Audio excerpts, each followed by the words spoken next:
Ayya Soma, and I'm currently at Empty Cloud Monastery right outside New York City, in New Jersey. Right now it's an empty monastery as well.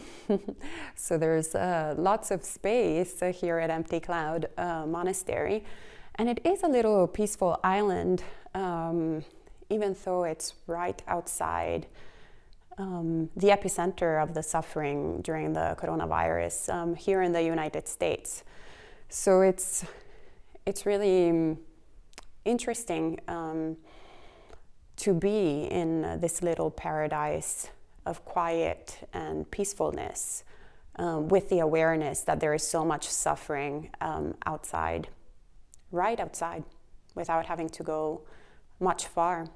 Just a few blocks away, actually, here in New Jersey, there is a lot of pain and a lot of people going through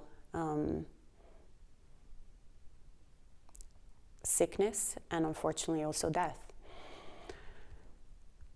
And it's been a great opportunity, I have to say, for us here at the monastery to really look into getting back to the core of the Buddhist teachings.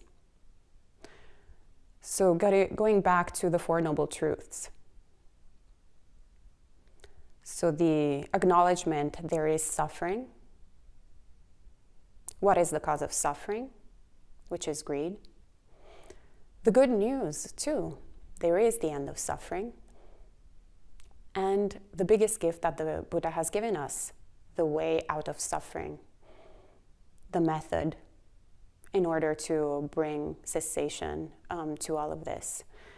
But I feel like when we're not experiencing such awful times like a time of pandemic, we tend to go straight to the sort of medicine without really spending time to look at the First Noble Truth. So the noble truth of the acknowledgement that there is suffering. And right now, it's inevitable to see the suffering, to acknowledge the suffering outside of ourselves and inside ourselves. And when we do it in non-pandemic times, when we do acknowledge suffering, a lot of times it can be a little bit closer to dissatisfaction or that something is quite not right. But I would say these days, the suffering is really the one that we encounter in the suttas, the suffering that the Buddha always talks about, which is not specific to one particular individual or the other, but it is the supreme suffering related to the human condition, which is old age, sickness, and death. The people who are the oldest in our society are the most vulnerable during these times. There is a lot of sickness that goes throughout the whole spectrum. It doesn't matter how old we are, how young we are. We're all subject to the same illness, sickness, that in this particular time has a very twisted way of operating in the body, of taking away the breath, our ability to breathe, something that we take for granted every single moment, every day. I think there are 30,000 breaths or something like that every day. We breathe 30,000 times a day. And how many of those breaths do we take for granted? Pretty much all of them, unless we're actually practicing meditation and we're paying attention to it. Or unless this is not an option for us anymore. And we need a machine, a respirator, to help us breathe. And ultimately death, the suffering of death. something that will happen no matter what, whether we like it, whether we don't like it, whether we wish for it, whether we don't wish for it, will happen regardless. And there's so much death right now. So we have an opportunity actually to dispel delusion by facing this suffering, really acknowledging its presence, and also acknowledging it in our life. How is this affecting us? If you're just even a little bit like me, it is affecting you in one shape or form. My parents are in Italy, which is one of the places that has been really badly affected by this epidemic. And my parents are rather old. So there is not a day in which I'm not thinking, could this affect them? Could they be the next statistic in the news? So it's something tangible. But also it's an opportunity for me to really look at the delusion that I've had all these years of thinking that my parents were always going to be there for me. No matter how much they age, they're always there. Their presence I always take for granted, like they were immortal. And the same goes with my brother, who's currently in Indonesia and has also been sick. Really looking at that. Also, my brother, who's significantly younger than my parents, is subject to sickness. Could he also be a statistic in Indonesia? And how much have I taken for granted his presence in my life? And also myself. I feel like everyone here who at a certain point gets sick. So right now it's spring in New York. And when the virus started affecting people, it was winter. So it's a time where we all always get colds and flus of some sort. And I got a really, really bad cold a couple of days ago, a few weeks ago. I've lost the sense of time, so I'm not quite sure when it was. And it was really interesting because, of course, we all get paranoid as soon as anything happens. As soon as a little sniffle appears, you're like, do I have the virus? Is this the last breath I'm going to take? What is happening to my body? What is happening to my mind? And so I really had to face the fear that comes in thinking that this is the last breath you're going to take. But also at the same time, looking at a practice like contemplation of death that the Buddha recommends to do every single day, really understanding what a beautiful gift that practice is.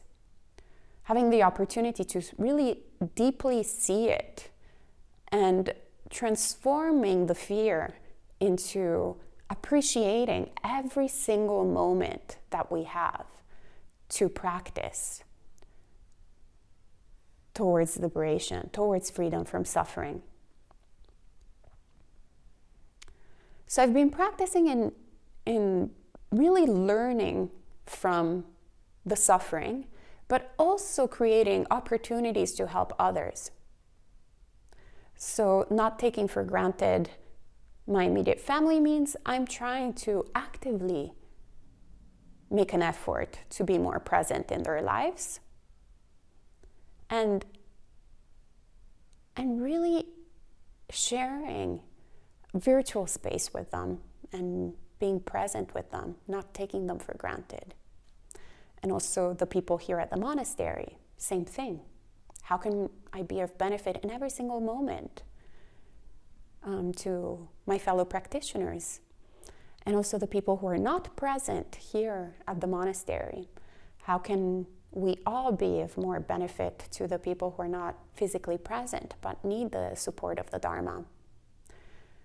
So that's what we have all committed here to. We don't have a free day anymore. So letting go of what we normally think of freedom, to actually take it as an opportunity to create the conditions for the real freedom to arise. And there can't be anything better than being of benefit to others, because that's how we benefit ourselves, and that's how we ultimately create the conditions for the freedom from suffering that the Buddha is talking about. And then from there, looking around further, how can I help the immediate community here? We're currently in West Orange, so brainstorming, how can we do that? So we're currently working in a lot of different ways to see if this place can also host food deliveries, for example, for the immediate community, for those who can't really have access to food right now, or it's not a good idea for them to go to places to get their groceries. So just simple ways in which we can really reflect on how can I be of benefit, and how can I spread the karuna virus instead of the coronavirus. So respecting obviously all the social distancing rules, but also creating the opportunities for others to respect them, to follow them, and practicing compassion and kindness and generosity towards our fellow practitioners. So we always have the opportunity in each moment to really look, really understand the Four Noble Truths, and stop getting self-obsessed with our own suffering, but rather understanding that it is something that defines the experience of every single human being. And it's something that can be alleviated and ultimately transcended by each one of us. So we're all together in it. It doesn't matter who you are, where you are. We're all experiencing the same different shade of suffering, and the recipe is the same for all of us, which is the biggest gift that the Buddha has given us once again, the Four Noble Truths. But in order to really make the most out of the gift that the Buddha has given us, we have to generate the willingness to look at our suffering, to be okay with it, to learn from it, not wanting it to go away, but really looking at it and going, I feel really terrible right now. And it's okay, it's reasonable. Of course, there's a pandemic going on. There's a lot of suffering. And what does this suffering feel like? Looking at it, make it your meditation practice. Take the time to sit down and really look, what does this suffering feel like? Dropping all the stories, dropping all the reasons why, and why it shouldn't be there, and how we wouldn't want it to be there, but just looking at it. What is the felt sensation of the suffering? What is the feeling of this suffering? And in the feeling, let there only be the feeling. Looking at it, learning from it, seeing it, how it constantly changes every moment, noticing how it's impermanent, and learning from it, seeing how you have very little control over it. So if you want for it to go away, you can't. If you want for it to arise, you also can't. So if you have no control over it, it cannot be you. It cannot be who you are. It cannot be yourself. So it's a great way to really contemplate the Buddhist path, the characteristics that the Buddha talks about all the time of our experience, and in a pragmatic and concrete way. But always remembering that there is a way out of suffering. And the way out of suffering is not to pretend that the suffering is not there. It's not to wish really hard, have like creating aversion towards the suffering and wishing for it to end, but rather practicing in accordance to the Buddhist teachings.